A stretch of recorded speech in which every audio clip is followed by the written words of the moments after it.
আজকের আলোচনাটা যারা নিউ কাপল, নতুন বিয়ে করেছেন তাদের কাজে লাগবে, আর যারা তোমরা বিয়ে করনি তোমাদেরও কাজে লাগবে সামনে, আর মুরব্বী যারা এদেরও কাজে লাগবে। আপনারা আপনাদের অভিজ্ঞতার আলোকে এই আলোচনার কথাগুলো আপনাদের নাতি নাতকে এদেরকে শোনাবেন। তাহলে আজকের আলোচনার বিষয় হচ্ছে হ্যাপি কাপল, সুখী দম্পতি। সুখী দম্পতি, দম্পতি মানে হচ্ছে স্বামী আর স্ত্রী। স্বামী আর স্ত্রী বানায় যেজন মিস্ত্রি, সে বড় আজব কারিগর ও মনরে, সে বড় কঠিন কারিগর। স্বামী আর স্ত্রী এই সম্পর্কটা মিলিয়ে দিয়েছেন কে? কোথায় মিলিয়ে দিয়েছেন? জান্নাতে। আওয়াজ করে বলেন কোথায়? আমাদের আদি পিতা আদম আলাইহিস সালাম, আদিমাতা হাওয়া আলাইহিস সালাম, এরা হচ্ছেন পৃথিবীর প্রথম দম্পতি, the first couple in the world। পৃথিবীর সর্বপ্রথম দম্পতির নাম হচ্ছে আদম আর হাওয়া। জান্নাতে ওনাদের বিয়ে পড়াই দিয়েছিলেন কে? তার মানে বিয়ের সম্পর্কটা এটা জান্নাতি সম্পর্ক, এটা একটা চমৎকার সম্পর্ক। এজন্য এই দাম্পত্য জীবন, আমাদের এই সামাজিক জীবনের প্রভাব অনেক বেশি। অনেক দম্পতি আমাদের কাছে বলে, হুজুর সুখ নাই, শান্তি নাই। স্ত্রী এসে বলে, হুজুর আমার হাজবেন্ড আমাকে পছন্দ করে না, পরকিয়া করে। এই পরকিয়ার ভাইরাস বাংলাদেশে আছে না নাই? নীলফামারীতে বোধহয় নাই, আপনাদেরও আছে? আচ্ছা। আবার অনেক হাজবেন্ড এসে বলে, আমার স্ত্রীর এই সমস্যা। তো এগুলো সমাজের সবচেয়ে বড় সমস্যা, ঘাতক ব্যাধির চেয়েও বড় ব্যাধি। এগুলো নিয়ে কেউ মুখ খোলে না, কথা বলে না, ফলে দাম্পত্য জীবনের কলহ এটা দুর্বিষহ হয়ে ওঠে। আজকের আলোচনার মধ্য দিয়ে আমরা জানবো স্বামী স্ত্রী কেমন করে একটা সুখী, সমৃদ্ধ, আনন্দময় দাম্পত্য জীবন লিড করতে পারে। এ বিষয়ে আমাদের জানার দরকার আছে না নাই? আচ্ছা, আপনারা শুনতেছেন? আপনাদের সকলের মনোযোগ কি আমার দিকে, না ডানে বায়ে তাকাচ্ছেন? এই দিকে এখনো থামতে পারে নাই, আপনি করাই দেন পরে। এই বাম দিকে এখনো থামতে পারে নাই। আমার মোনাজাতের সময় হয়ে আসতেছে, তোমরা ধাক্কাধাক্কি করো। ধাক্কাধাক্কি করতে করতে দেখবা যে আমি দোয়া করে চলে যাচ্ছি, কিছুই নিয়ে যেতে পারলা না, তোমরা নিজেও শুনলা না, অন্যদেরকেও শুনতে দিলা না। না না, এরকম করেন না, চেয়ার দিয়ে করেন না, চেয়ার দিয়ে করেন না, রাখেন রাখেন রাখেন। আমি তো তোমাদেরকে হাত নেড়ে শান্ত হতে বললাম, এরপরে কথা কিসে রেখে?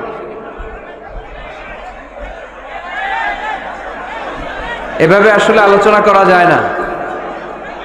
একজন আলোচক কোন একটা বিষয় নিয়ে যখন কথা শুরু করবে, ডানে বায়ে ধাক্কাধাক্কি, চিৎকার, বিশৃঙ্খলার আওয়াজ যখন আলোচকের কানে আসে, উনি কথার খেই হারিয়ে ফেলে। এই যে আবার শুরু হয়েছে এখানে।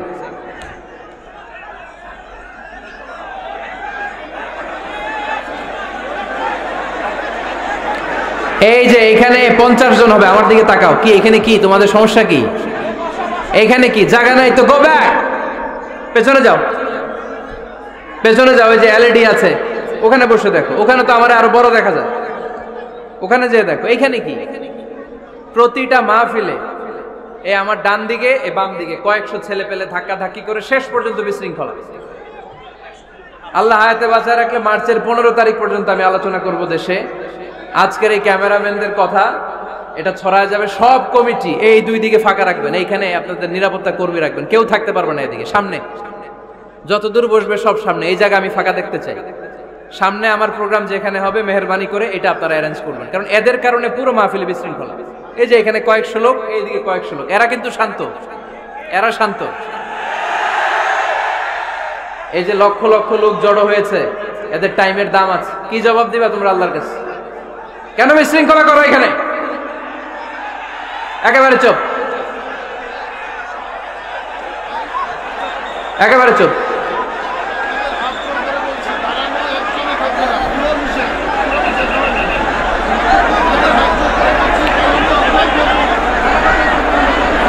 হ্যাঁ বসে যান, বসেন। ধাক্কাধাক্কি করতে আসছেন, বসেন, ধাক্কাধাক্কি করে বসেন।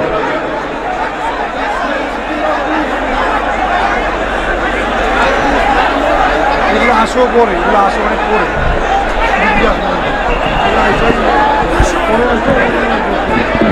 একটা তাফসির মাহফিলের একটা ভাব গাম্ভীর্যতা আছে, এখানে কোরআনের কথা হয়। এখানে এরকম বিশৃঙ্খলা করলে মাহফিলের সৌন্দর্যটাই নষ্ট হয়ে যায়। আওয়াজ হবে না, আওয়াজ হবে না। হ্যাঁ ঠিক আছে, বসে যান। ইশারায়, মুখে আওয়াজ করা যাবে না, ইশারায়।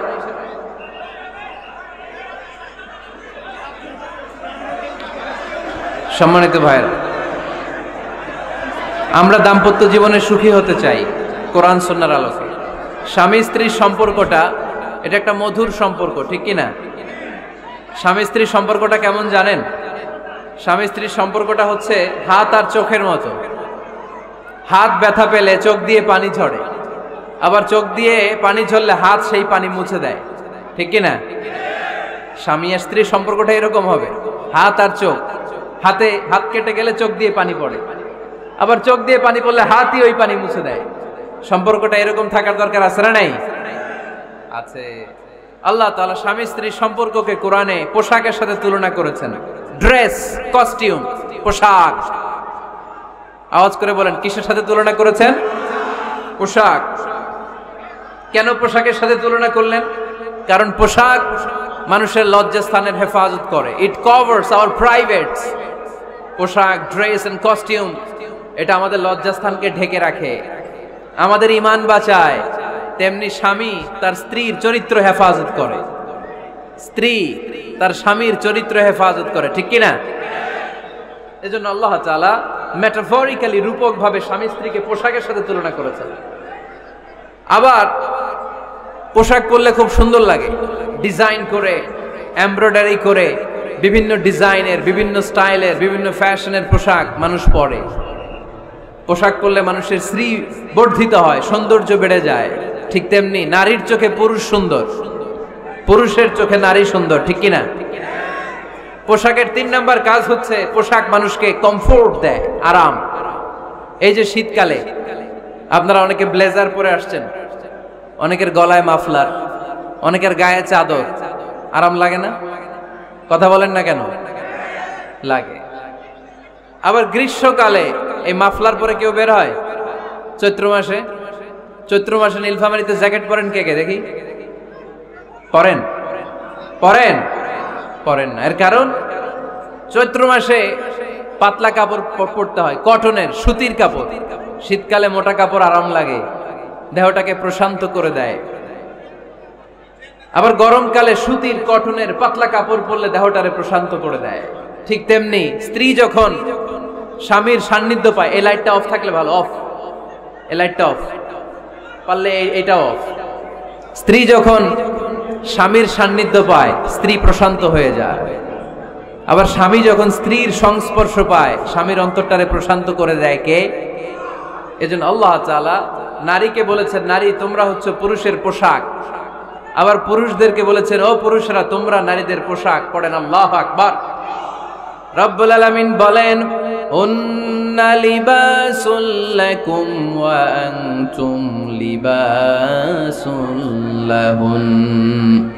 ও নারীরা, তোমরা তোমাদের স্বামীদের পোশাক, আর তোমাদের স্বামীরা হলো তোমাদের পোশাক। পোশাক যেমনি লজ্জাস্থানকে ঢেকে রাখে, ঈমান ইজ্জতের হেফাজত করে, আব্রু ঢেকে রাখে, তেমনি স্বামী তার স্ত্রীর চরিত্রের হেফাজত করে, স্ত্রী তার স্বামীর চরিত্রের হেফাজত করে। পোশাক যেমনি সুন্দর, স্ত্রীর চোখে স্বামী সুন্দর, স্বামীর চোখে স্ত্রী সুন্দর। পোশাক যেমনি মানুষকে আরাম দেয়, প্রশান্ত করে দেয়, স্বামী আর স্ত্রী একে অপরের সংস্পর্শ পেলে তাদের হৃদয়টাও প্রশান্ত হয়ে যায়, ঠিক কিনা? এজন্য আল্লাহ তাআলা পোশাকের সাথে তুলনা করেছেন। পোশাক একে অপরের পোশাক চামড়ার সাথে লেগে থাকে না, আলাদা থাকে। তার মানে স্বামী স্ত্রীর সম্পর্কটা এরকম, মিলেমিশে ভালোবেসে একাকার, ঠিক কিনা? আর নিসাউ শাকাইকুর রিজাল, নারীরা পুরুষদের কাউন্টার পার্ট। নারী হচ্ছে পুরুষের সহযোগী। এই পৃথিবীর এই সভ্যতা, এই সিভিলাইজেশন, এই উন্নয়ন, এই ডেভেলপমেন্ট, এটা শুধু পুরুষরা করে নাই। এই উন্নয়নের অংশীদারিত্বে আমাদের বোনদের, নারীদেরও হাত আছে না নাই? এজন্য কাজী নজরুল বলেছেন, এ বিশ্বে যা কিছু সুন্দর চিরকল্যাণকর, অর্ধেক তার করিয়াছে নারী, অর্ধেক তার নর। চিল্লায় বলেন ঠিক কিনা? এজন্য এই মহাবিশ্বের এই সভ্যতায় আপনাদের যেমনি অবদান, আমাদের বোনদেরও অবদান আছে না নাই? আছে। স্বামী স্ত্রী এই দুজন মিলে এই বিশ্ব সভ্যতা তৈরি হয়েছে। এজন্য দুজনের মধ্যে সম্পর্ক হবে পোশাকের মতো। পোশাক যেমনি দেহের সাথে লেগে থাকে, স্বামী স্ত্রীর মধ্যে এরকম সুসম্পর্কের দরকার আছে না নাই? আছে। আজকে আমরা জানার চেষ্টা করব কি করে স্বামী আর স্ত্রীর মধ্যে এই সুসম্পর্ক বাড়ানো যায়, ইনক্রিজ করা যায়। কি করে আমাদের মধ্যে মারামারি, কাটাকাটি, ঝগড়া, ডিভোর্স এই রেটটা কমানো যায়, এ ব্যাপারে আমাদের জানার দরকার আছে না নাই? ইসলামী শরিয়া স্বামী স্ত্রী প্রত্যেককে ইন্ডিভিজুয়ালি আলাদা আলাদা কিছু দায়িত্ব দিয়েছে। স্বামীকে কিছু দায়িত্ব দিয়েছে, আবার স্ত্রীকে কিছু দায়িত্ব দিয়েছে, আবার উভয়কে কিছু দায়িত্ব দিয়েছে। আমরা শুরুতে স্বামী স্ত্রীর উভয়কে আল্লাহ তাআলা কি দায়িত্ব দিয়েছে এটা জানবো। তারপরে স্ত্রীদেরকে আল্লাহ তাআলা কি দায়িত্ব দিয়েছেন সেটা জানবো। সবশেষে স্বামীদেরকে আল্লাহ তাআলা কি দায়িত্ব দিয়েছে সেটা জানবো। এই দায়িত্বগুলো পালন করার মধ্য দিয়ে দাম্পত্য জীবনকে সুখময় করে দিবে কে? আল্লাহ। শুরুতে আমরা জানবো দ্য কালেকটিভ রেসপন্সিবিলিটি, যৌথ দায় দায়িত্ব কি আছে স্বামী আর স্ত্রীর, কেমন করে দাম্পত্য জীবনকে সুখময় শান্তিময় করতে হয়। একটা দাম্পত্য জীবন কলহমুক্ত করতে চাইলে, সুখময় করতে চাইলে সর্বপ্রথম স্বামী স্ত্রীর যেটা খেয়াল রাখতে হবে সেটা হচ্ছে স্বামী স্ত্রীর উভয়ের স্যাক্রিফাইসের মানসিকতা থাকা লাগবে। স্যাক্রিফাইস, আওয়াজ করে আমার সাথে সাথে বলেন স্যাক্রিফাইস। এই স্যাক্রিফাইস ছাড়া দাম্পত্য জীবন টিকবে? দুইজনেই যদি ঝগড়া করে, দুইজনেই যদি রেগে যায়, ঝামেলা আছে না নাই? স্বামী রেগে গেলে স্ত্রীকে থেমে যেতে হয়, আবার স্ত্রী রেগে গেলে স্বামীকে থেমে যেতে হয়। স্বামীও যদি রেগে যায়, স্ত্রীও যদি রেগে যায়, তাহলে তৃতীয় বিশ্বযুদ্ধ বেঁধে যাবে, ঠিক কিনা? এই জন্য রেগে গেলেন তো হেরে গেলেন, রাগা যাবে না। স্বামী যদি রেগে যায়, স্ত্রী থেমে যেতে হবে। স্ত্রী যদি রেগে যায়, স্বামী থেমে যেতে হবে। এটাই দাম্পত্য জীবনের সুখ আর সমৃদ্ধির মূল ফর্মুলা। স্যাক্রিফাইস করতে হবে। এর কারণ আপনি যদি দোষ খুঁজতে শুরু করেন, দোষ ছাড়া পৃথিবীতে মানুষ নাই, ঠিক কিনা? No one is perfect in this world. এই পৃথিবীতে কেউই পারফেক্ট না। আপনি যে আপনার স্ত্রীর দোষ খোঁজেন, আপনারও দোষ আছে না নাই? আবার ভাবি যদি আপনার খালি দোষ খোঁজে, ভাবিরও দোষ আছে না নাই? না, এজন্য দোষ খুঁজবেন না, স্যাক্রিফাইস করেন, একটু মানিয়ে নিন। দাম্পত্য জীবনটা এরকমই, একটু ছাড় দিতে হয়, একটু মানিয়ে নিতে হয়। দাম্পত্য জীবনে কখনো মন খারাপ, কখনো মন ভালো, কখনো রোদ, কখনো বৃষ্টি, এই নিয়েই দাম্পত্য জীবন, ঠিক কিনা? তাহলে দাম্পত্য জীবনে যদি আমরা সুখ পেতে চাই, সকল নবদম্পতিকে বলবো একটু ছাড় দেওয়ার মানসিকতা বিল্ড আপ করেন। একটু মানিয়ে নেন, একটু মানিয়ে নেন, একটু ছাড় দেন, একটু মিলেমিশে চলেন। এক স্যাক্রিফাইস আমাদের জীবনটারে, আমাদের দাম্পত্য জীবনটাকে একটা জান্নাতি দাম্পত্য জীবন বানায় দিবে, ঠিক কিনা? দাম্পত্য জীবনকে সুখী করার 2 নাম্বার ফর্মুলা হচ্ছে ঝগড়া করা যাবে না। আপনারা ঝগড়া করেন নাকি? হ্যাঁ, বউয়ের সাথে ঝগড়া করেন না এরকম বিবাহিত পুরুষ কে কে আছেন দেখি এখানে? হাত তুলছে অনেকে। বিশ্বাস হয় আপনাদের? হ্যাঁ, অনেক ঝগড়া। হ্যাঁ, আচ্ছা, মেয়েরা বেশি করে? না না, এই মহিলা প্যান্ডেল আছে এদিকে, এদেরকে জিজ্ঞেস করলে বলবে সব দোষ আপনাদের, আর আপনারা দোষ দিচ্ছেন এদের। তো ঝগড়া করবেন না মেহরবানি করে, সম্মানিত ভাইরা, ঝগড়া করবেন না। কারণ এই ঝগড়া থেকে, সামান্য ঝগড়া থেকে অনেক সময় বিচ্ছেদের দিকে চলে যায় সম্পর্ক। ছোট্ট ঝগড়া থেকে যেতে যেতে ঝগড়া বাড়তে বাড়তে ডিভোর্সের দিকে গড়া, এরকম আছে না নাই? না, সামান্য ঝগড়া যদি বেঁধে যায়, শয়তান এটার মধ্যে বাতাস দেয়, এটারে বাড়াতে বাড়াতে শয়তান অনেক বড় করে। ইমানদারদের পরিবার ভেঙে গেলে শয়তান খুশি, আর ইমানদারদের পরিবার টিকে থাকলে আমার আল্লাহ খুশি। আমরা কার খুশি চাই? জোরে বলতে হবে, খুশি চাই কার? শয়তান সব সময় চায় ইমানদারদের ফ্যামিলি ভেঙে দিতে। Always he tries his level best to break down the relationship of a mu'min family. একজন ইমানদারের ফ্যামিলি কি করে ব্রেক ডাউন করে দেয়া যায়? যেন ঝগড়াই করবো না আমরা। আপনি ঝগড়া করলে ভাবি যেন ঠান্ডা থাকে, ভাবি ঝগড়া শুরু করলে আপনি ঠান্ডা থাকবেন। ঝগড়া করা যাবে না, কিন্তু ঝগড়া হয়ে যায় ফ্যামিলিতে, এটাকে চেক দিতে হবে। ঝগড়া নিয়ে অনেক মজার মজার গল্প আছে। একটা গল্প দিয়ে আজকে শুরু করি। এক লোক মাহফিল শেষ করে 11টার দিকে বাসায় ফিরেছে। তো বাসায় ঢোকার আগে তার ওয়াইফকে ফোন দিয়েছে। ফোন দিয়ে বলতেছে, এই মাহফিল শেষ, আমি কিন্তু বাসায় চলে আসতেছি, শুরু করার আগে তাড়াতাড়ি দরজাটা খোলো। তো স্ত্রী আবার রাতের খাবার স্বামীকে ছাড়া খায় না। তো স্ত্রী দরজা খুলে দাঁড়ায় আছে, স্বামী বেচারা আসছে। আসার পরে স্ত্রীকে বলতেছে, এই শুরু করার আগে রাতের খাবার দিয়ে দাও, খেয়ে নেই। তো স্বামী ওয়াশরুম থেকে ফ্রেশ ট্রেশ হয়ে আসছে, স্ত্রী বেচারিও ডাইনিং টেবিলে খাবার দিয়েছে। এবার স্বামীও খেতে বসেছে, স্ত্রীও খেতে বসেছে। স্বামী আবার বলতে আরম্ভ করছে, শুরু করার আগে ফ্যানটা ছাড়ো, খুব গরম লাগতেছে। এবার তো স্ত্রী রেগে মেগে আগুন, কি আসার পর থেকে শুরু করার আগে, শুরু করার আগে, শুরু করার আগে, কি শুরু করার আগে? স্বামী বলতেছে, এই তো শুরু হয়ে গেল, এই শুরু হয়ে গেল। মানে কি? ঝগড়া। নীলফামারীর ভাইয়েরা, এটা শুরু করা যাবে না। শুরু করবেন আপনারা? ঝগড়া করবেন? আমাদের ফ্যামিলিগুলো থেকে ঝগড়াকে আজকে থেকে আমরা নো বলে দিলাম। মানে না, ঝগড়াকে কি বললাম? সবাই বলতে পারেন না, আওয়াজ করে বলেন, ঝগড়াকে আমরা কি বলবো? নো। ঝগড়া করা যাবে না। শয়তান ঝগড়া বাঁধাতে খুব উস্তাদ। সহিহ মুসলিমের হাদিস, ইন্না ইবলিসা ইয়াদাউ আরশাহু আলাল মা সুম্মা ইয়াবআসু সারায়াহু। ইবলিস তার সিংহাসন গেড়েছে সাগরের উপরে। ইবলিসের সিংহাসন কিসের উপরে? বিশাল বড় সাগর আর মহাসাগরের উপরে ইবলিস শয়তান তার সিংহাসন নিয়ে বসা। প্রতিদিন সকালবেলায় শয়তানগুলোরে মানব রাজ্যে পাঠিয়ে দেয়, যা তোরা মানব রাজ্যে চলে যা, যে মানুষকে ওয়াসওয়াসা দেয়, ওয়াসওয়াসা দিয়ে খারাপ কাজ করা। সারাদিন খারাপ কাজ করার পরে কি কি ওয়াসওয়াসা দিল, কি কি খারাপ কাজ মানুষের মধ্যে ঘটালো, সন্ধ্যাবেলায় সব শয়তানে সেই ইবলিসকে বয়ান শোনায়। সন্ধ্যাবেলায় শয়তানগুলো এসে বলে, আমি এক লোককে দিয়ে মিথ্যা কথা বলিয়েছি। আরেক শয়তান বলে, আমি নামাজ কাজা করিয়েছি এক আল্লাহর বান্দাকে দিয়ে। আরেকজন বলে, আমি ওজনে কম দিয়েছি। আরেকজন বলে, আমি সুদের ব্যবসার মধ্যে টাকা লাগানোর ব্যবস্থা করে দিয়েছি। এক একজন এক একটা ওয়াসওয়াসা দিয়ে আল্লাহর মুমিন বান্দাদেরকে ধোঁকা দিয়েছে। এগুলোর ফিরিস্তি এসে সব শয়তানেরা ইবলিসকে শোনায়, কিন্তু কোনো কথাতে ইবলিসের মন ভরে না। কোন শয়তান এসে বলে, আমি তো এমন মদের আড্ডাখানায় নিয়ে গেছি আল্লাহর বান্দাদেরকে, এগুলো নামাজই পড়ে নাই, খালি মদ খেয়েছে। আবার কিছু শয়তান এসে বলে, আমি ক্যাসিনোতে নিয়ে গেছি, ওখানে খালি জুয়া খেলছে। আবার কিছু শয়তান এসে বলে, আমি বাজারের মধ্যে ফরমালিনের এই ওয়াসওয়াসা ঢুকায় দিছি। একটার পর একটা শয়তানি ফিরিস্তি তারা ইবলিসকে শোনায়, কিন্তু কোনো কাজই ইবলিসের মন ভরাতে পারে না। একজন এসে বলে, আনা মা তারাকতুহু বাইনার রাজুলি ওয়া ইমরাআতিহি হাত্তা ফাররাকতু। আমি একজন ইমানদার নারী পুরুষের মধ্যে ঝগড়া লাগায়া ওই ঝগড়া বাড়াতে বাড়াতে বাড়াতে বাড়াতে তালাক পর্যন্ত নিয়ে গেছি। নাউজুবিল্লাহ পড়বেন না? শয়তান এবার তার উপর খুশি হয়ে যায়। সব শয়তানগুলোকে ঠেলে ইবলিস এই শয়তানকে কাঁধে তুলে নাচতে শুরু করে দেয়।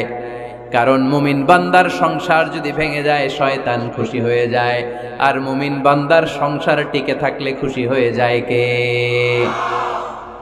এজন্য নীলফামারীর ভাইরা, ঝগড়া করা যাবে না। দাম্পত্য জীবনকে সুখী করতে চাইলে ঝগড়াকে আমরা নো বলে দিব। ঝগড়া অনেক সময় হবে, কিন্তু এটাকে বাড়তে দেয়া যাবে না, এটাকে আমরা স্পেস দিব না, ওইখানে থামায় দিতে হবে। রাজি আছেন তো সবাই? আল্লাহ রাসূল সাল্লাল্লাহু আলাইহি ওয়াসাল্লামের ফ্যামিলিতে ঝগড়া হতো।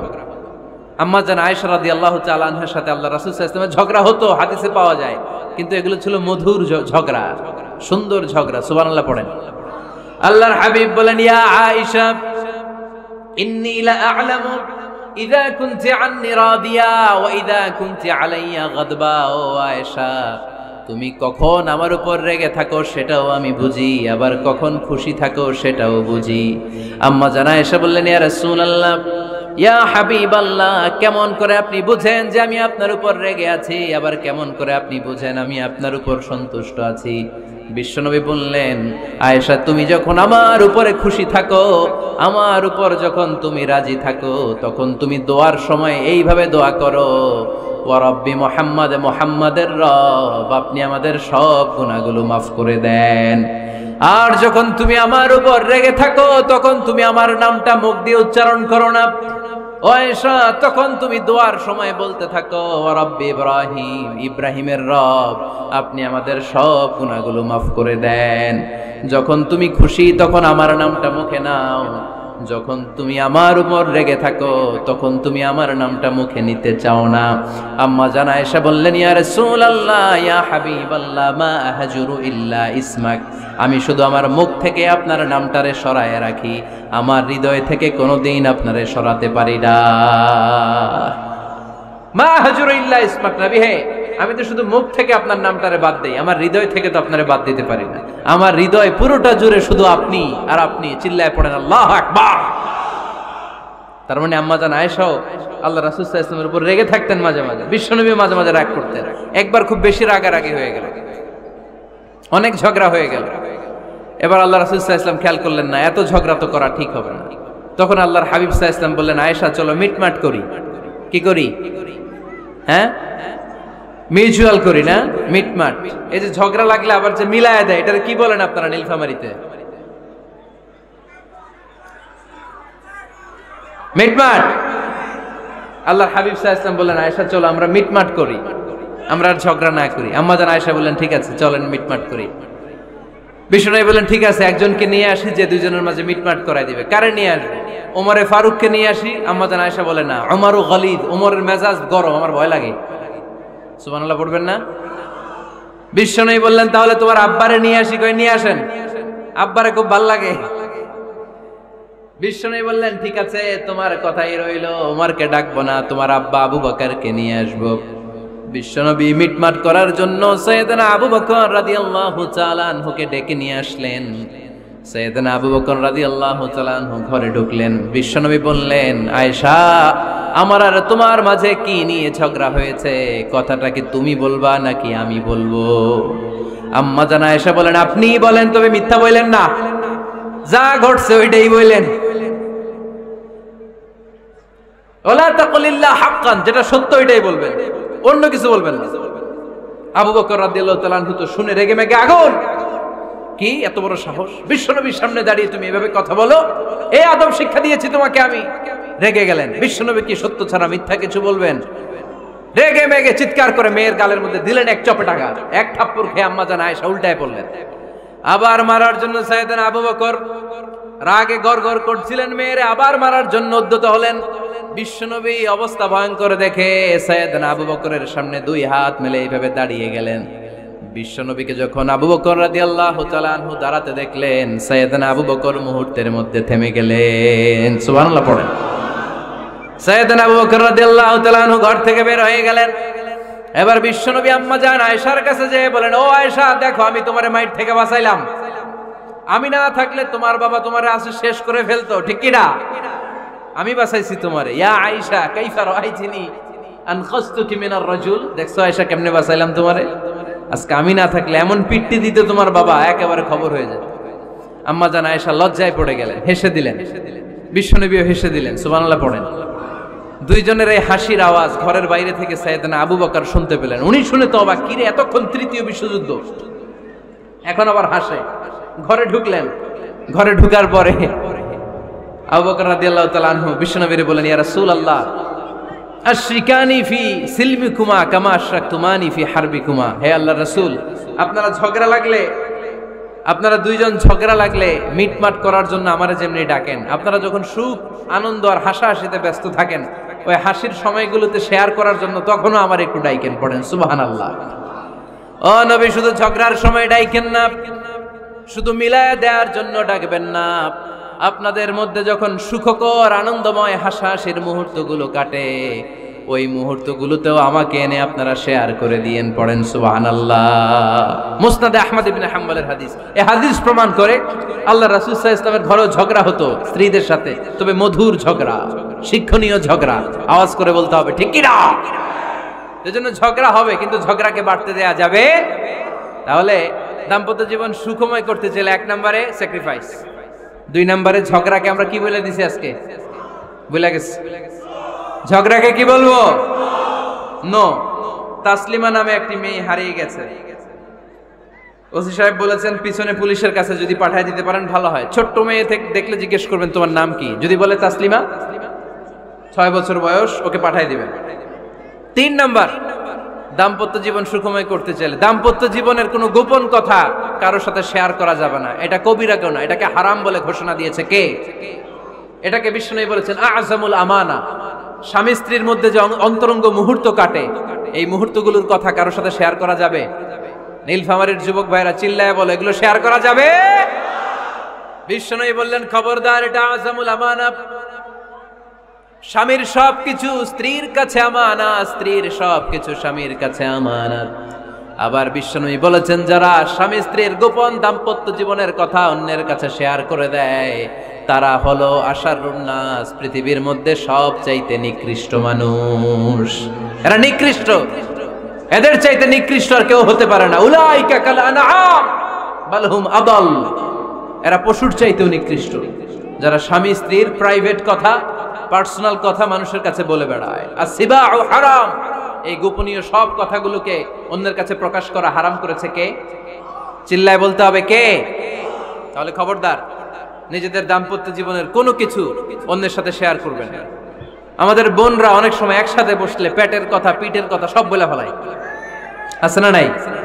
না বোনেরা, সব শেয়ার করলেও আপনাদের দাম্পত্য জীবনের কোনো কথা কখনো কারোর সাথে শেয়ার করতে পারবেন না। 4 নাম্বার ফর্মুলা হচ্ছে অহেতুক সন্দেহ পরিহার করতে হবে। অনেক স্ত্রী আছে স্বামীরা খালি সন্দেহ করে, আছে না নাই? নীলফামারীতে এই সমস্যা নাই? আছে? এই যে ভুক্তভোগী পাওয়া গেছে, আছে না নাই? আছে, খালি সন্দেহ করে। এই তুমি ওদিকে তাকাইলে কেন? ওই বেডের দিকে তাকাইলে কেন? এই তোমার মোবাইল দাও, কারে ফোন দিলা দেখি। এই ফেসবুকের পাসওয়ার্ড দাও দেখি কি করছে, দেখি মেসেঞ্জারে কার সাথে চ্যাটিং করছে, আছে না নাই? এই যে অহেতুক সন্দেহ আপনার ফ্যামিলিটারে জাহান্নামের টুকরা বানায় দিবে। আবার অনেক স্বামী আছে স্ত্রীকে খালি সন্দেহ করে, এদিকে তাকালে সন্দেহ করে, ওদিকে তাকালে সন্দেহ করে, বাসায় থাকলেও সন্দেহ, বাইরে গেলেও সন্দেহ। এরকম আছে না নাই? না, অহেতুক সন্দেহ এটা পরিহার করবেন। এই সন্দেহ খুব খারাপ জিনিস। আমি ব্যক্তিগতভাবে অনেক কেস এরকম হ্যান্ডেল করেছি। এসে বলে হুজুর খালি সন্দেহ করে, এটা একটা রোগ। এটা কি? আপনার ফ্যামিলিটারে শেষ করেছে। এজন্য অহেতুক সন্দেহ পরিহার করবেন। হ্যাঁ, সত্যি যদি পরকীয়ার কোনো ঘটনা ঘটে থাকে ওটা নিয়ে বসেন, ফেস টু ফেস কথা বলেন, ফ্যামিলি মিটিং করেন, সরাসরি সেটেল করার চেষ্টা করেন। কিন্তু অহেতুক সন্দেহ একটা রোগ। এই রোগ থেকে আল্লাহ তুমি দাম্পত্য জীবনকে বাঁচাও। আমরা আওয়াজ করে পড়বো আমিন। 5 নাম্বার, স্বামী স্ত্রী একে অপরকে আল্লাহর বিধান স্মরণ করায় দিবে। স্বামী যদি ফজরের সময় ঘুমায় থাকে, স্ত্রী ডেকে দেওয়ার দরকার আছে না নাই? আবার স্ত্রী যদি ঘুমায় থাকে, স্বামীর ডেকে দেওয়ার দরকার আছে না নাই? কোন স্বামী যাবে জান্নাতে, তার স্ত্রী যাবে জাহান্নামে। আবার স্ত্রী হবে জান্নাতি, স্বামী যাবে জাহান্নামে। এরকম আমরা চাই নাকি? আমরা যখন জান্নাতে যাব, আমার স্ত্রীর হাত ধরে একসাথে জান্নাতে ঢুকতে চাই, ঠিক কিনা? আবার আমার স্ত্রী যখন জান্নাতে যাবে, সে একা ঢুকতে পছন্দ করবে? এজন্য আমরা দুনিয়াতে যেমনি এক ছাদের নিচে, এক জায়গায়, এক বাড়িতে, জান্নাতেও আমরা এক বাড়িতে থাকতে চাই। আওয়াজ করে বলতে হবে ঠিক কিনা? এজন্য গবেষকরা বলেছে, স্বামী স্ত্রীর ভালোবাসাটাকে তারা বলে লাভ পিরামিড। কি পিরামিড? লাভ পিরামিড। এই ত্রিভুজ আকৃতি। কিরে ভাই? আচ্ছা, লাভ পিরামিড, ত্রিভুজ আকৃতি, ট্রায়াঙ্গেল। আপনারা ত্রিভুজ চিনেন? কথা কয় না। ত্রিভুজের কয় কোণা? কয় কোণা? 3 কোণা। এই যে এরকম, তাই না? এজন্য স্বামী স্ত্রীর ভালোবাসাটাকে বলে লাভ পিরামিড। উপরের সমুচার মতো না? উপরে থাকে আল্লাহ, আর ডানে স্বামী, বায়ে স্ত্রী। এই 2 কোণায় স্বামী স্ত্রী, আর উপরের কোণায় আল্লাহ। স্বামী স্ত্রী যদি আল্লাহর আনুগত্যের দিকে যেতে চায়, যতই তারা the couple come to Allah, they come closer to each other. তারা যদি আল্লাহর কাছাকাছি যায়, তারা নিজেরাও কাছাকাছি হয়, ঠিক কিনা? তারা আল্লাহর কাছে যেতে যেতে যেতে যেতে আল্লাহর ইবাদতে যদি একেবারে আল্লাহর কাছে চলে যায়, তারা নিজেরাও কাছাকাছি চলে যায়, ঠিক কিনা?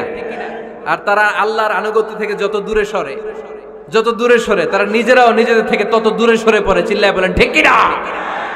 লাভ পিরামিড এটা। এজন্য the closer the couple comes to Allah, the closer the couple comes to each other. Couple স্বামী স্ত্রী আল্লাহর ভালোবাসা নিজের মধ্যে যত গাঢ় করবে, আল্লাহর আনুগত্য যত বেশি করবে, আল্লাহর ইবাদত যত করবে, নিজেরাও তত কাছাকাছি আসবে। আর আল্লাহরে যত ভুলবে নিজেদের মধ্যে বড় বড় ফারাক করে দিবে কে?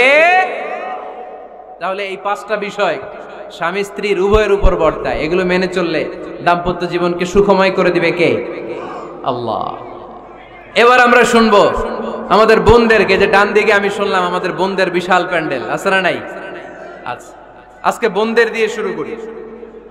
স্ত্রীদেরকে আল্লাহ কি দায়িত্ব দিয়েছে একটা ফ্যামিলিকে সুন্দর করতে, একটা দাম্পত্য জীবনকে সুন্দর করতে? স্ত্রীর 1 নম্বর দায়িত্ব হচ্ছে she should make a comfort to her husband.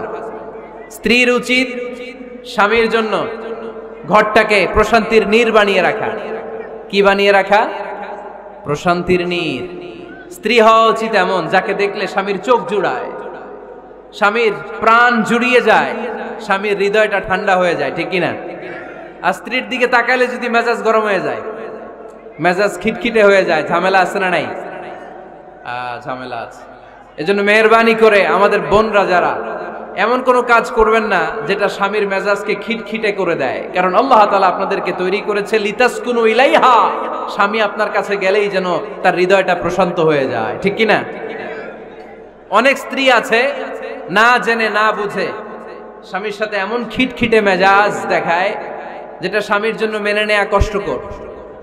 আমি একটা জরিপে পড়েছি, পৃথিবীর অনেক স্বামী স্ত্রীর কারণে হার্ট অ্যাটাক করে মারা যায়।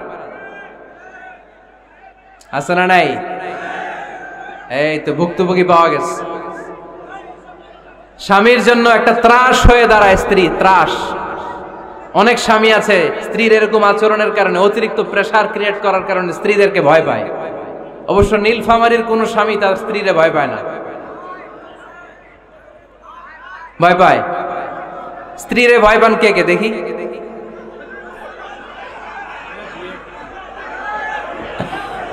ভয় পান আপনারা? ভয় পান? হ্যাঁ, এক অফিসের বড় সাহেব তার স্ত্রীরে খুব ভয় পায়, প্রচন্ড ভয় পায়। তো সে মনে মনে ভাবলো, দেখি আমার অফিসের যারা স্টাফ আছে, ম্যানেজাররা আছে, এরা কতটুকু ভয় পায়, এরা ভয় পায় কিনা। তো একদিন সকালবেলা অফিসের সব স্টাফ গুলোর একসাথে দাঁড় করায় বলতেছে, এই আপনারা যারা যারা আপনাদের স্ত্রীদেরকে ভয় পান তারা ডান দিকে যান, আর যারা স্ত্রীকে ভয় পান না এরা বাম দিকে যান। অফিসের সব কর্মচারী ডান দিকে চলে গেছে, সবাই ভয় পায়, একজন শুধু বাম দিকে। বাম দিকে কয়জন? ভয় পায় না। আর যারা ভয় পায় এরা ডান দিকে, ডান দিকে সবাই। তো বড় সাহেব ভাবছে, আলহামদুলিল্লাহ আমার অফিসে একজন হইলেও বীর পুরুষ আছে। তো বীর পুরুষের কাছে যেয়ে বলে, ঘটনা কি, আপনি মোটেও ভয় পান না? কয়, স্যার প্রতিদিন অফিস করার জন্য যখন ঘর থেকে বের হয় আমার বউ আমারে বলে দেয়, খবরদার সবাই যে দিকে যায় তুমি কিন্তু ওই দিকে যাইবা না। সবাই যেদিকে যায় তুমি ওইদিকে গেলে খবর আছে। বড় সাহেবকে খবরদার, এটা তো আরো ডরায়, ঠিক কিনা? এজন্য বোনদেরকে বলবো, লিতাসকুনু ইলাইহা, এমন ভাবে আপনি আপনার স্বামীর সামনে নিজেকে প্রেজেন্ট করেন যাকে আপনাকে দেখলে আপনার স্বামীর চোখ জুড়িয়ে যায়, হৃদয়টা প্রশান্ত হয়ে যায়, আপনাকে দেখলেই আপনাকে ভালোবাসতে মনে চায়, ঠিক কিনা? এজন্য রব্বুল আলামিন বলেন, আমি নারীদেরকে তৈরি করেছি লিতাসকুনু ইলাইহা, যেন পুরুষেরা স্ত্রীদের সংস্পর্শ যখন পায় পুরুষদের হৃদয়টারে প্রশান্ত করে দেয় কে? রব্বুল আলামিন বলেছেন, খাদিজার জন্য জান্নাতে আমি এমন একটা ঘর বানিয়েছি যেই ঘরের মধ্যে কোনো বিশৃঙ্খলা নাই। খাদিজার জন্য জান্নাতে এমন একটা প্রাসাদ আমি বানিয়েছি যেই প্রাসাদের মধ্যে কোনো আওয়াজ নাই, কোনো কোলাহল নাই। কুরাইশদের মাঝে যখন দাওয়াত দিতেন সব বিশৃঙ্খলা ঝামেলা গোলমাল শেষ করে রাতের বেলায় যখন খাদিজার ঘরে বিশ্বনবী ঢুকতেন, বিশ্বনবীর হৃদয়টারে প্রশান্ত করে দিত কে? আম্মাজান খাদিজা বিশ্বনবী সাল্লাল্লাহু আলাইহি ওয়াসাল্লামের জন্য এমন ঘর উপহার দিয়েছেন যেই ঘরে বিশ্বনবী আসলে বিশ্বনবীর হৃদয়টা ঠান্ডা হয়ে যেত। সুবহানাল্লাহ পড়েন। অনেক স্ত্রী আছে স্বামী ঘরে ঢুকলেই ঘরে আটা নাই, রুটি নাই, চাল নাই, ডাল নাই, এটা লাগবে ওইটা লাগবে, ওখানে যেতে হবে, একটার পর একটা ফিরিস্তি বলে বেড়ায়, আছে না নাই? না, এটা করবেন না। আপনার কি লাগবে এই সব দায় দায়িত্ব আল্লাহ তাআলা স্বামীকে দিয়েছে, স্বামীকে জানাবেন, তবে ধীরে সুস্থে ধীরে সুস্থে স্বামীর জন্য ঘরটাকে এমন করে রাখতে হবে যেন ঘরে ঢুকলেই স্বামীর হৃদয়টারে প্রশান্ত করে দেয় কে? এজন্য স্ত্রীর প্রথম দায়িত্ব ঘরটারে প্রশান্তির নীর বানানো। এখানে কি আবার কি আবার কি এখানে মারামারি? দুই দল নাকি?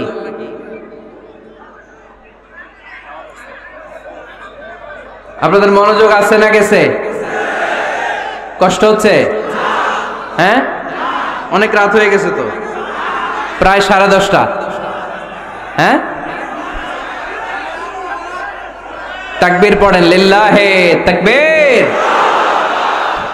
তো কিছু লোক ওঠা বসা শুরু করলেন কেন? হ্যাঁ,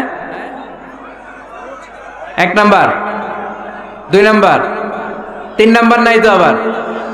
হ্যাঁ, 1 নাম্বার নাকি পেশাব করা, 2 নাম্বার নাকি টয়লেটে যাওয়া, 3 নাম্বার নাকি এইটা। বিড়ি খান আপনারা? বিড়ি আর সিগারেটের সাথে মুসলমানের সম্পর্ক আছে না। কোন মুসলমান সিগারেট খেতে পারে? বিড়ি টানতে পারে? কারণ এটা এমন একটা খাবার যে খাবার টয়লেটে ঢুকেও খাওয়া যায়। সিগারেট ছাড়া কোনো খাবার টয়লেটের ভেতরে খাওয়া যায়? কথা বলেন, খাওয়া যায়? এবং সিগারেট পৃথিবীর এমন খাবার যে খাবারের গায়ে এই খাবারের বদনাম লেখা থাকে, ঠিক কিনা? সিগারেট ছাড়া পৃথিবীর কোন খাবারে ওই খাবারের বদনাম আছে? কথা বলেন। ধরেন আপনাদের নীলফামারীতে নতুন 1 প্যাকেট বিস্কিট বেরিয়েছে, যে বিস্কিটের গায়ে লেখা এই বিস্কিট খাওয়ার 1 ঘন্টার মধ্যে ডায়রিয়া শুরু হবে। ওটা খাইবেন কে কে? খাবেন আপনারা? কি বলবেন দোকানদারে, তোর বিস্কিট তুই খা, তোর ডায়রিয়া হোক, ঠিক কিনা? কিন্তু সিগারেটের গায়ে কিন্তু লেখা থাকে স্মোকিং কজেস ক্যান্সার, ধূমপান স্বাস্থ্যের জন্য ক্ষতিকর, ধূমপান কর্কট রোগের কারণ, ধূমপান করলে এটা বিষপানের শামিল। এই সিগারেট এটা তৈরি হয় তামাক পাতা থেকে, টোবাকো প্ল্যান্টস। এই তামাক পাতা চাষ হয় নাকি নীলফামারীতে? হ্যাঁ, বাংলাদেশে সবচেয়ে বেশি, সবচেয়ে বেশি নীলফামারীর কোন থানায়? সদরে, শহর অঞ্চলে? আচ্ছা, এই তামাক পাতার চারদিকে বেড়া দেয়া লাগে না জানেন? কারণ ছাগলও মুখ দেয় না। তো যেটা ছাগলে খায় না ওটা মানুষ খাইতে পারে? আওয়াজ করে বলেন। তাহলে ঝগড়ারে যেমনি আজকে আমরা নো বলে দিলাম, এই সিগারেট, এই মাদক, এগুলাকেও আজকের প্রোগ্রাম থেকে আমরা নো বলে দিব। পারা যাবে? মাদককে আমরা নো বলে দিলাম। আওয়াজ করে বলেন, মাদক আর সিগারেটকে কি বললাম? নো। আল্লাহ তুমি বোঝার তৌফিক দান করো, আমরা পড়ি আমিন। একটা সুখী দাম্পত্য জীবনের জন্য স্ত্রীর 2 নাম্বার দায়িত্ব হচ্ছে স্বামীকে ইন্সপায়ার করা, স্বামীকে সাহস যোগানো, পিছন থেকে ড্রাইভিং পুশের মতো কাজ করা। কারণ স্বামীকে যখন স্ত্রী সাহস যোগায়, স্বামীর সাহস বেড়ে যায়, ঠিক কিনা? আল্লাহর হাবিব সাল্লাল্লাহু আলাইহি ওয়াসাল্লামের কাছে কোরআনের আয়াত নাযিল হলো, ইকরা বিসমি রাব্বিকাল্লাযী খালাক, খালাকাল ইনসানা মিন আলাক, ইকরা ওয়া রাব্বুকাল আকরাম الذي علم بالقلم علم الإنسان ما لم يعلم পড়েন আল্লাহু আকবার। সূরাতুল আলাকের 5 আয়াত হেরা গুহায় যখন নাজিল হয়ে গেল, বিশ্বনবী সাইয়েদনা জিবরাইলকে নিজ আকৃতিতে দেখলেন, পা থেকে মাথা পর্যন্ত দেখে বিশ্বনবী ভয় পেয়ে গেলেন। বিশ্বনবী সাল্লাল্লাহু আলাইহি ওয়াসাল্লাম জীবনে 2 বার সাইয়েদনা জিবরাইল আলাইহিস সালামকে ওনার আসল আকৃতিতে দেখেছিল। আওয়াজ করে বলতে হবে কয়বার? 1 হচ্ছে মেরাজ রজনীতে সিদরাতুল মুনতাহায়, 2 হচ্ছে প্রথম যখন কোরআনের আয়াত নাজিল হয়, বিষ্ণু ঈসা ইসলাম দেখলেন বিশাল একজন ব্যক্তি, পাটা হচ্ছে হেরা গুহায় আর মাথাটা হচ্ছে আকাশের উপরে। এই বিশাল একটা লোক, সে কোরআনের 5 আয়াত নিয়ে এসেছে সূরাতুল আলাক, আর বলতে শুরু করেছে, ইয়া মুহাম্মদ ইকরা, আপনি পড়ুন, আপনি পড়ুন, আপনি পড়ুন। 3 বার পড়ার আদেশ করার পরে বিষ্ণু ঈসা ইসলাম পড়তে আরম্ভ করলেন, ইকরা বিসমি রাব্বিকাল্লাযী খালাক, খালাকাল ইনসানা মিন আলাক, ইকরা ওয়া রাব্বুকাল আকরাম আল্লাযী আল্লামা বিল কলম আল্লামাল ইনসানা মা লাম ইয়ালাম। বিষ্ণু ঈসা ইসলাম পড়তে আরম্ভ করলেন। প্রথম কোরআনের আয়াত যখন নাজিল হয়ে গেল, বিষ্ণু ঈসা ইসলাম ভয় পেয়ে গেলেন। হাত নাড়াচ্ছেন কেন আপনারা? হ্যাঁ, কি স্ক্রিনে দেখা যায়? আহারে কি আনন্দ, আকাশে বাতাসে সবাই খুশির ঠেলায়, খুশিতে আনন্দে ঠেলায় না? আল্লাহর হাবিব সাল্লাল্লাহু আলাইহি ওয়াসাল্লাম ভয় পেয়ে গেলেন। আপনাদের মনোযোগ তো নাই মনে হচ্ছে, তা হাত নাড়াচ্ছেন কেন? এদিকে তাকান। খরগোশের কানের মতো কান দুইটারে খাড়া করে। কোরআনের আয়াত যখন নাজিল হলো, আল্লাহ রাসূল সাল্লাল্লাহু আলাইহি ওয়াসাল্লাম ভয় পেয়ে গেলেন। বিষ্ণু ঈসা ইসলামের হৃদয় কাঁপতে আরম্ভ করলো। কোরআনের 5 আয়াত নিয়ে হেরা গুহা থেকে বিশ্বনবী আম্মা জান খাদিজাতুল কুবরা রাদিয়াল্লাহু তাআলা আনহার কাছে চলে আসলেন। এসে ডেকে বললেন, খাদিজা জাম্মিলুনি জাম্মিলুনি, কম্বল দিয়ে তুমি আমারে চাপা দাও, আমার ভয় লাগছে, মনে হয় আমি বাঁচবো না। আম্মা জান খাদিজা বললেন, কি হয়েছে আপনার? বিশ্বনবী বললেন, বিশাল বড় একটা লোক কোরআনের 5 আয়াত নিয়ে এসেছে। ওই লোকের পা হেরা গুহার মধ্যে, মাথাটা আকাশের উপরে, এত বিশাল সত্তা, বিশাল কোন মানুষ জীবনে আমি দেখি নাই। এসে সে পরিচয় দিয়েছে সে নাকি জিব্রাইল ফেরেশতা। বিশ্বনবী বললেন, মনে হয় আমি বাঁচবো না, আমার জ্বর চলে এসেছে, আমার হৃদয়ের মধ্যে কাঁপুনি শুরু হয়েছে, তুমি আমারে কম্বল দিয়ে চাপা দাও। আম্মা জান খাদিজা বললেন, ও নবী ভয় পাবেন না, আমার আল্লাহ কোনোদিন আপনারে অপমান করবেন না। সুবহানাল্লাহ পড়েন। ওয়াল্লাহি ওয়াল্লাহি লা ইউখজিকা আল্লাহু আবাদা। নবী গো, আল্লাহ আপনারা অপমান করবেন না, কারণ আপনার মধ্যে এমন এমন ভালো ভালো গুণ আছে, এই গুণাবলীগুলি যে মানুষের মধ্যে থাকে তাকে আমার রব কোনোদিন অপমান করতে পারে না। চিল্লায় বলেন ঠিক কি না? নবী হে, ইন্নাকা লা তাসিলুর রাহিমা, আপনি আত্মীয়তার সম্পর্ক বজায় রাখেন। ও নবী, তাসদুকুল হাদিসা, সব সময় আপনি সত্য কথা বলেন। ওয়া তাহমিলুল কাল্লা, আপনি মানুষের বোঝা টেনে দেন।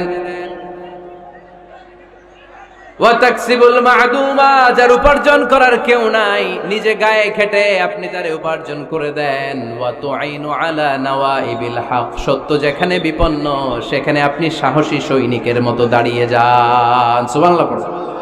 নবী হ্যাঁ, আপনি ভয় পাবেন না, কারণ আপনি এমন অসাধারণ ব্যক্তিত্ব, এমন জনকল্যাণমূলক কাজের আঞ্জাম আপনি দেন, এরকম লোককে আল্লাহ কখনো অপমান করতে পারে?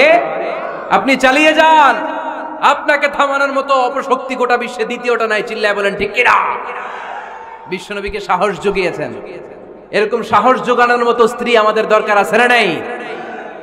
বিশ্বনবী সারাদিন বাইরে যখন কাফের মুশরিকদের অত্যাচার অনাচার সহ্য করে ঘরে আসতেন, আম্মা জান আয়েশা এমন সাহসিকতার বাণী শোনাতেন, এমন মোটিভেশন শোনাতেন, এমন ইন্সপায়ারেশন দিতেন, বিশ্বনবী সারাদিনের সব দুঃখ কষ্ট ভুলে গিয়ে এর পরের দিনের দাওয়াতি কাজের জন্য নতুন করে এনার্জি ফিরে পেতেন। চিল্লায় পড়েন আল্লাহু আকবার। এজন্য স্ত্রীর 2 নাম্বার কাজ হচ্ছে স্বামীকে সাহস যোগানো। 2 নাম্বার কাজ কি? স্বামীকে সাহস যোগানো, স্বামীকে সাপোর্ট দেয়া।